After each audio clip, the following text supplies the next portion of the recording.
Hi, Mr. Alatori. My name is Jakhira Patterson. I attend Griffith Technical College, and this is my informative speech. Hey, everyone. Did you know that homelessness didn't always exist in America? Well, according to the National Alliance to End Homelessness, it wasn't really a big issue until the 1980s. Now, however, there's about 700,000 homeless people across the entire United States. And in the state of Georgia, we have about 20,000 homeless men, women, and children across the state of Georgia.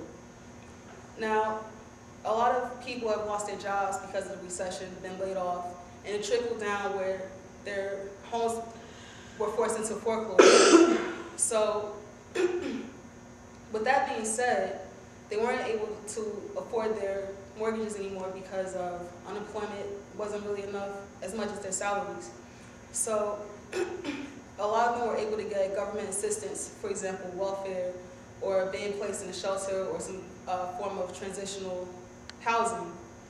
But there's still about 50% of homeless people that are unsheltered, meaning that they live on the streets. So I'll pose this question to you all. What if this happened to you? Okay, one day, excuse me, everything is fine. You have a home, you have a job, a car, you have your necessities such as clothing, food, and water, and then one day, all that stuff starts to go away. You lose your job, maybe you were laid off from a job that you had for 10 plus years. And you get on unemployment, but that's just not enough. So your home goes into foreclosure. You sell all your things to provide more finances for your family. You lose your car in the process. You have no one to turn to. Okay, what would you do if that happened to you? Where would you go? How would you feel? Because I, for one, I would be devastated.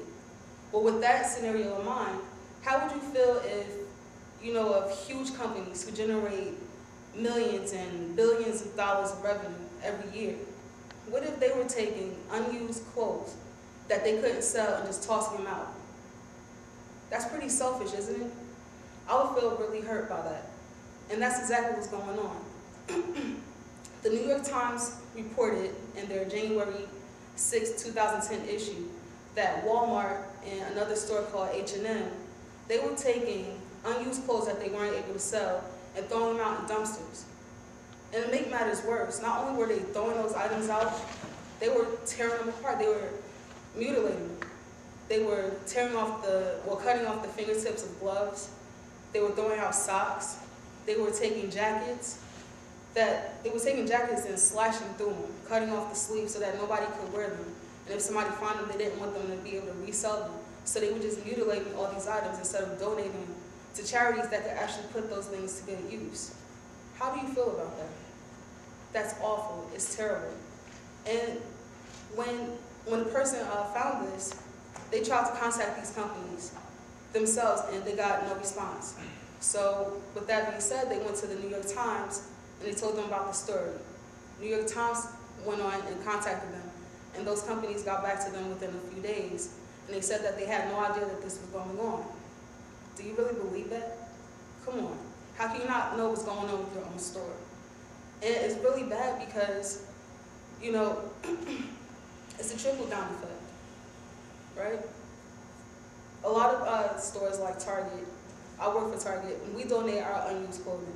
Every season, when we're about to transition to another season, we'll take the clothes that didn't sell the past season, we'll package them up, and we'll donate them to the Goodwill for low-income families. And it really does really good things for them.